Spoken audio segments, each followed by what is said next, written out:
라디오 서울 방송 오늘의 미국 듣고 계십니다.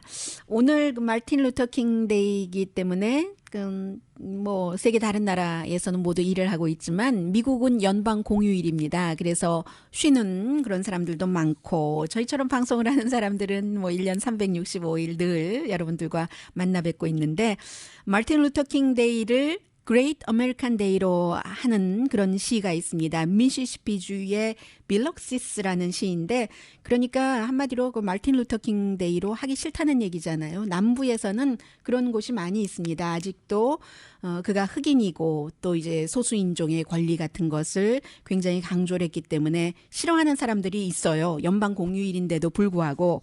그래서 이제 미시시피주의 이 도시가 이런 일을 결정하자 지금 인터넷 웹사이트에서는 굉장히 이 도시를 비난하는 사람도 있고 오늘 그 뉴욕타임스 오피니언란에 보면은 어느 대학이든가요? 네, 그 뉴햄프셔 유니버시티의 역사학과 조교수인 제이슨 그 소컬 교수가 역사학자죠. 쓴 기고문이 있는데 과연 어떤 마틴 루터 킹을 우리는 오늘 어떤 셀레브레이팅 해야지 될 것인가?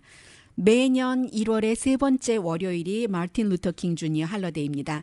어떤 백인은요, 아직까지도 1968년도에 마틴 루터 킹 주니어가 암살된 것이 잘 됐다라고 얘기하는 사람도 있다는 게 이 역사학자의 얘기입니다. 왜냐하면 뭐 흑인들, 소수인종들의 인권을 너무 많이 얘기를 했기 때문에 백인의 입장으로서는 그런 그 시각을 갖고 있는 사람도 있다는 얘기예요.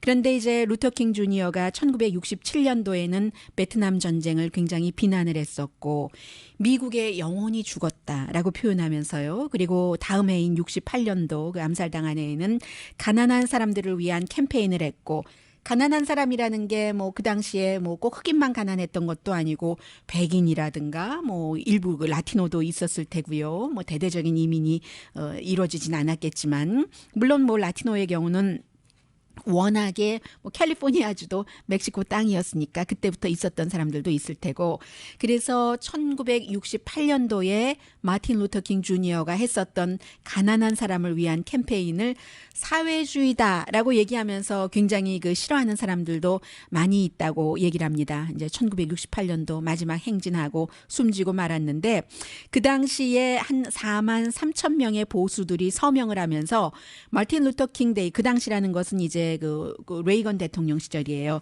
그때 이제 본격적으로 일이 시작이 돼서 연방 공휴일로 됐는데 연방 공휴일로 마틴 루터 킹 데이를 해서는 안 된다라고 청원을 한 사람들이 4만 3천 명이 있었다는 얘기예요. 그런데 그 레이건 공화당 대통령이지만 그 사인을 해서 지금 연방 공휴일이 됐는데 많은 보수들도 레이건 대통령처럼요. 마틴 루터 킹 주니어가 했었던 여러 가지 얘기에 대해서 모두 결국은 평등을 주장한 거잖아요. 비전을 받기 때문이다 하는 것. 그래서 1986년도 1월 15일 그때는 이제 세 번째 일요일이 그때는 이제 마틴 루터 킹 데이가 탄신일이 그날이니까요. 그리고 그 뒤에 이제 세 번째 월요일로 했는데 첫 번째 마틴 루터 킹 데이가 됐었던 게 1986년이라고 소개를 하면서 그런데 1996년도에 루이지아나 역시 남부입니다. 주지사의 행정명령으로 어퍼머티브 액션을 중지했었다. 캘리포니아 주에서도 그랬었던 적이 있잖아요. 그런데 이제 요즘 다시 이제 그 흑인들이 그 여러 가지 그 권리를 주장하니까 이게 너무 강하다라고 생각하는 사람도 있고 아니다. 마틴 루터 킹 그 주니어의 꿈이 아직도 이루어지지 않았다라고 얘기하면서 샌프란시스코 49ers의 쿼터백 그 콜린 그 캐퍼닉 같은 경우는 지금도 국가가 완전히 인종 평등이 이루어지지 않았기 때문에 국가를 부를 때 따라 부르는 대신 무릎을 꿇는 이런 일들이 있다. 이런 모든 것들이 마틴 루터 킹 데이 그 주니어가 다 평등해야지 된다고 주장을 했었던 것이다라고 얘기를 하고 있고 오늘 그 뉴욕 포스트도 사설에서 마틴 루터 킹 주니어의 꿈 그때와 지금 아마 살아 있었다면 일찌감치 좀 젊었을 때 숨졌잖아요. 마틴 루터 킹 주니어가 해서 오늘 살아 있었다면 그의 그 탄신일을 그의 날로 하는 것인데 88세 생일이 됐을 것이다라고 얘기하면서 인종 부분에 대해서 아직까지 이루어지지 않았고 무엇보다도 그 마틴 루터 킹 주니어가 비폭력을 얘기한 사람이잖아요. 완전한 평등, 그 서로에 대한 존중 그런 것을 강조를 했고 워싱턴 포스트는 아예 그 사설에서 마틴 루터 킹 주니어야말로 진정한 보수다라고 선언을 했는데 왜 이 민권 운동가가 인권 운동가가 완전한 보수인가? 그 부분에 대해서는 미국의 어떤 그 원칙과 가치를 방어한 사람이기 때문에 프랭클린 루즈벨트처럼 많은 그 보수들이 마틴 그 루터킹 주니어 목사를 싫어한다고 얘기를 하면서 그런데 이 두 사람이야말로 미국을 아주 그 극단주의에서부터 뭔가 좀 그 중도적으로 그 오게 했고 폭력을 거부했고 인권 중심으로 했고 미국 주류에서 아주 오랜 동안 무시해 왔었던 일을 이 두 사람이 해왔기 때문에 이 두 사람은 미국은 특정 인종, 특정 종교에 의해서 뭉쳐야지 되는 것이 아니라 개인의 그 권리를 똑같이 강조를 해야지 된다. 그게 바로 미국이 잘 돼가는 그 미국이 다른 나라와는 도드라진다고 할 수 있는 좋은 면에서요. 미국의 예외주의다라고 설명을 하면서 이것이야말로 미국의 기본 가치를 그 존중하는 것이기 때문에 미국 보수주의자다라고 얘기를 합니다. 1954년도에 마틴 루터 킹 주니어가 세상이 기본적으로 지금 뭔가가 잘못돼 있다. 큰 문제다. 영혼이 없이 산다. 이런 얘기를 했고 이기주의가 아니라 사랑으로 모든 사람들을 동등하게 해야지 된다 하는 것을 My friend라고 얘기하면서 I have a dream 전에 그 마틴 루터 킹 주니어 목사가 디트로이트 설교에서 얘기를 했었다는 게 오늘 그 워싱턴 포스트의 사설입니다.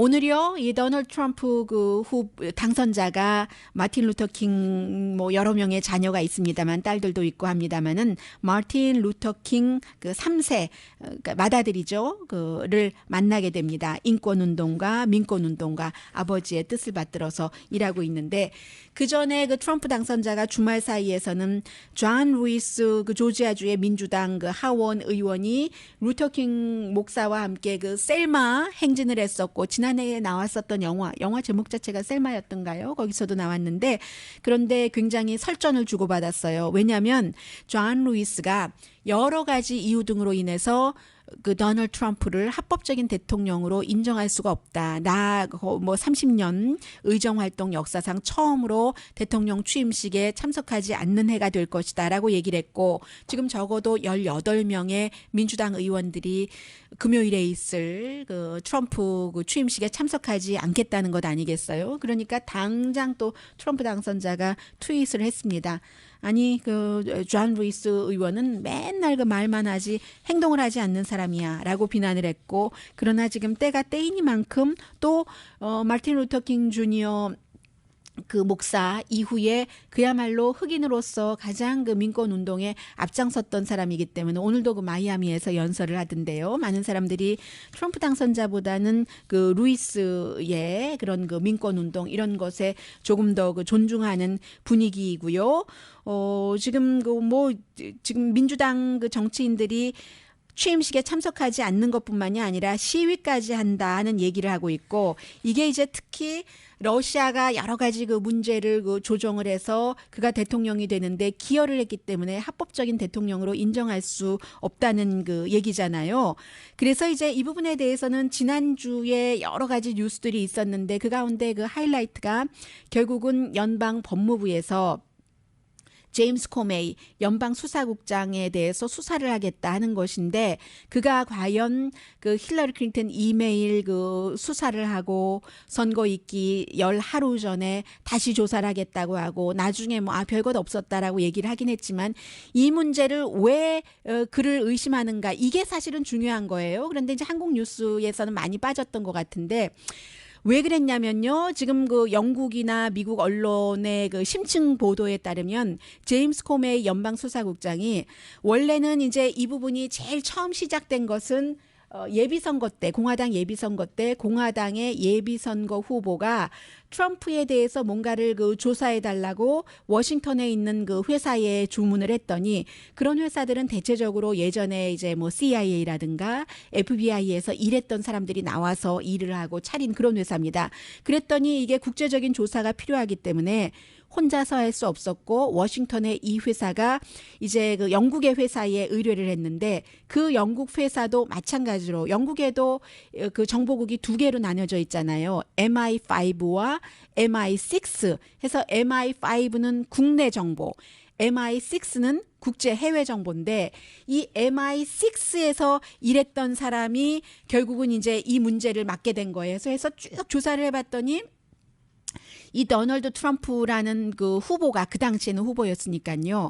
지난 5년 동안 러시아에서 지금 그 당선자는 전혀 아니라고 얘기를 하고 있지만 사업적으로 굉장히 혜택을 받으면서 이제 러시아가 워낙에 힐러리 클린턴이 대통령 되는 것을 싫어하니까 힐러리 클린턴을 떨어뜨리고 이제 그 트럼프를 당선시키기 위해서 러시아와 크렘린과 그게 이제 직접적으로 블라디미르 푸틴과 예비선거 후보인 도널드 트럼프 그 캠페인 본부들이 그 사람들이 만나면서 이것도 이제 트럼프는 지금 부정을 하고 있고요.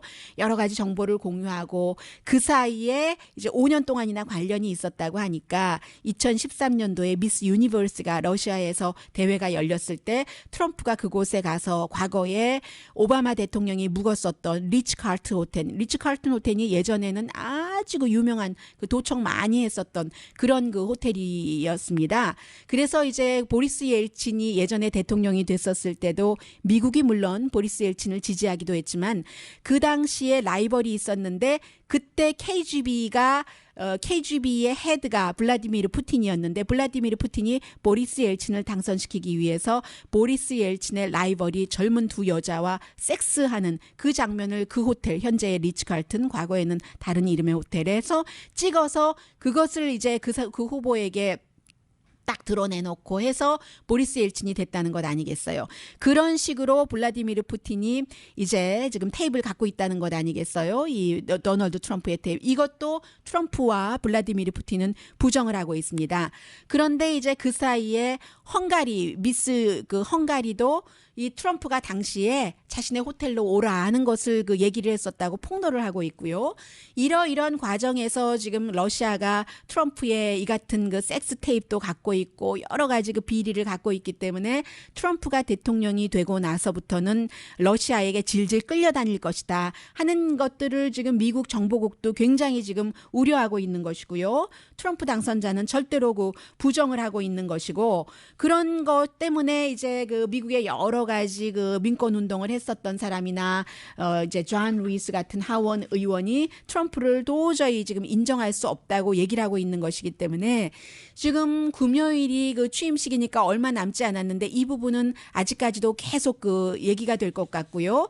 그리고 그러한 부분을 취재를 했었던 그 영국 회사요, 그 리서치 회사의 크리스토퍼 그 스틸이라는 사람이 그 MI6 출신의 정보국 출신의 이 사람은 지금 그 러시아는 암살 같은 것, 독살 같은 것을 하는 국가잖아요.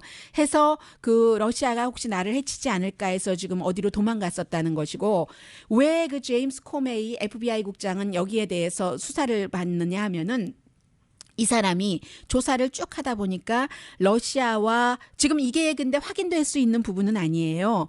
그 앞으로도 영원히 확인될 수 없은 부분일 수도 있고 또 트럼프가 대통령으로 취임하면 이게 이제 비밀 정보로 묶이기 때문에 그러나 지금 저널리스트들이 계속 그 조사는 하고 있어요. 이 조사를 한 영국의 그 MI6 출신의 크리스토퍼 스틸이라는 사람이 쭉 조사를 하다 보니까 러시아와 푸틴과 이제 그 트럼프의 예비선거 후보의 관계가 이렇게 나오니까 딱 하다 보니까 나는 영국 사람인데 이게 너무 위험한 것이고 중요한 것이라서 미국이 결정을 해야지 되겠다 싶어서 FBI와 접촉을 했습니다. 그런데 FBI가 특히 제임스 코메이가 이것을 시큰둥하게 별로 얘기도 듣지도 않는 거예요. 그리고 이제 나중에는 이 일이 이제 5월 달부터 7월 달, 9월 달, 10월 달 계속 불거져 왔는데 FBI에 얘기를 해도 몇 개월 동안 아무런 답이 없고 해서 결국은 뭐 선거가 치러지고 만 겁니다. 그리고 트럼프가 덜컥 당선되고 말았는데 FBI 이 사람은 이제 워싱턴에와 그 접촉을 했는데 FBI 당시에 그 워싱턴의 본부는 도널드 트럼프를 강하게 지지했어. 있었던 루돌프 줄리아니가 원래 검사 출신이잖아요. 루돌프 줄리아니와 가까운 사람들이 많이 장악하고 있었던 곳이고, 그리고 굉장히 뉴욕 지부보다는 좀 그 비밀리에 이루어지는 곳이 워싱턴 FBI 지부랍니다. 해서 이제 결국은 성공하지 못했고, 나중에 이제 캐나다에서 어떤 그 비밀 이런 그 회의가 정보에 관한 회의가 열렸을 때 이것이 이제 존 맥케인이 그런 것을 보고, 그리고 영국에서 조사를 했었던 이 사람이 존 맥케인과 접촉을 했는데, 존 맥케인도 처음에는 인볼브하기를 원치 않았습니다. 왜냐하면 존 맥케인이 예비선거 당시에 트럼프와 너무나 각을 세우고 있었기 때문에 그래서 그렇다 하고 오해를 받을까 봐요. 그런데 사태의 심각성이 있고 나서 할 수 없이 존 맥케인이 직접 제임스 코메이에게 이러이러한 것을 전달을 했고, 제임스 코메이도 결국은 이제 FBI가 현 대통령과 차기 대통령에게도 이런 그 러시아의 그 이런 그 부분, 러시아와의 관계된 정보 부분을 지금 다 전달을 했다는 것 아니겠어요. 그래서 지금 그 러시아 부분에 대해서는 오늘 아침에도 트럼프 당선자는 오바마가 내렸던 러시아에 대한 경제 제재를 풀 수도 있다, 핵무기 감축 협상을 하기 위해서라고 얘기를 하고 있는데, 많은 사람들은 러시아에게 지금 그 트럼프 당선자가 섹스테이프를 포함해서 약점을 잡혔으니까 그럴 수 있는 거지 하고, 미국이 지금 이렇게 어려운 문제에 있습니다. 중국과의 관계에 있어서도 지금 중국이 트럼프에게 계속 경고를 하고 있잖아요. 하나의 중국 정책, 이 부분에 대해서는 도저히 미국과 어느 나라와도 협상할 수 없는 부분이다라고 그 얘기를 하고 있는 것이고요. 트럼프는 국내적으로는 이렇게 정치인들이 인정할 수 없다고 하고, 해외적으로는 이런 문제가 있고, 그 사이에 오늘 아침에도 오바마 케어는 완벽하게 대체할 수 있다라고 얘기를 하고 있는데, 모든 사람에게 다 보험을 주겠다, 더 싼 값으로 하는데, 사실은 이것도 약속만 하고 있지 구체적인 내용이 없는 거예요. 그래서 지금 트럼프 당선자를 어디까지 믿어야지 될 것인가? 그 사이에 오늘은 뭐 증권시장 문을 닫았지만 트럼프 효과가 증권시장에서는 이미 이제 조금씩 그 사라지는 것 같은 그런 부분이요. 임기가 시작되기도 전에 취임식을 하기도 전에 차기 대통령에 관해서는 미국 내에서도 미국 외부에서도 굉장히 지금 불안한 것 같은 그런 그 분위기가 너무나 확연합니다. 잠시 뒤에는 조금 다른 내용들 전해드리겠습니다. 자동차는 미국에서도 세계에서도 이제 사람들의 생활인데, 그 자동차가 많이 바뀌고 있습니다. 머세디스 벤츠도 이제 공유 서비스를 한다는 것.